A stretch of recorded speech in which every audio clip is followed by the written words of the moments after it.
Hello, Dr. Laszlo here, Chapter 15, The Habits of Health. We're here in Denver, Colorado, and it's time to elevate. Today we are meeting people out on the street, talking to them about health, what it means to them, why it's important. And this gentleman right here, come on over here. How are you? I'm Dr. Laszlo. Cole. Cole, nice to meet you. Pleasure to meet you. Cole is a self-identified smoker, correct? Yes. Okay, so as somebody in the healthcare field, when we have a patient that smokes, we like to talk to them and say, hey, you know, why do you smoke? Do you understand the damaging effects of smoke? Go ahead and tell our audience, and I've used nicotine for years in my life, just so you know. And a lot of people in my family smoke, so this is not a judgmental thing, it's an understanding thing, okay? Tell me where you're coming from on wanting to do something like smoking, knowing that it will probably cause cancer. Well, I believe that people ultimately need a vice, and it gives you some sense of release. I'm totally aware of the health effects that it does have on me, but I personally like to smoke. It's more of a primordial thing, the compulsive. Okay. And just doing the standard behavior, and it just repetition actually breeds sanity, I guess. Okay.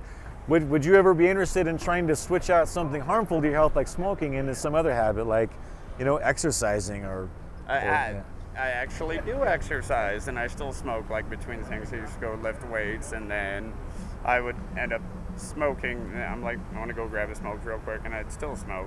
Okay. But they balance each other out. Okay. Do you have any desire to quit smoking at all? Not at this point. Okay. All right. Well, if you did, if you did ever have a desire, here's something you can remember.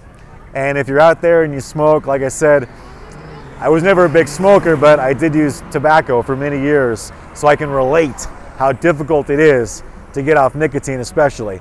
However, if you ever do decide to quit, here's something that helped me, okay? How much, if I was to give you $1,000 for your right eye, would you give it to me? Absolutely not. What about $10,000? No. Okay, how about $50,000? I like depth perception. All right. $100,000 for your right eye. If I really was going to cut you a check and say, hey, we need your eyeball, would you give it to me? Give me another figure on top of that, and I might consider it. All right, both of your eyes for $200,000. Definitely not. Definitely not. Okay. How much are you worth? You couldn't even put a price on that. Okay. How much are your lungs worth? They still work. They do, but if you continue to smoke, you understand it's going to destroy them, right? Yes, it does, but you can also counteract that by doing cardiovascular activity, which opens the capillaries, which in That's your a good lungs. point. That's a good point. But how about some of the carcinogens that aren't really related to your lungs that, you know, can go into your bladder and cause bladder cancer, for example? I mean, I can go on and on. The point is to understand that you're worth so much more than that to destroy your health through smoking. Do you get that? As a person, as a human being. I am aware of that, but it also goes back to free will. It's Absolutely. my choice whether or not to do so. And Yeah. I'm totally aware of the consequences. I'm not writing myself off. It's things I'd like to do. I guess my will is, my want is greater than my need. Yeah, that's a very fair answer. You know, we do live in a world where we've got free will. It's totally his choice to smoke. I'm not that. If someone wants to smoke, they can smoke.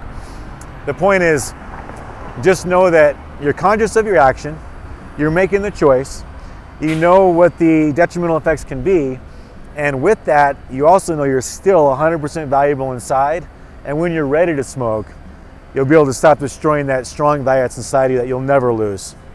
Indeed.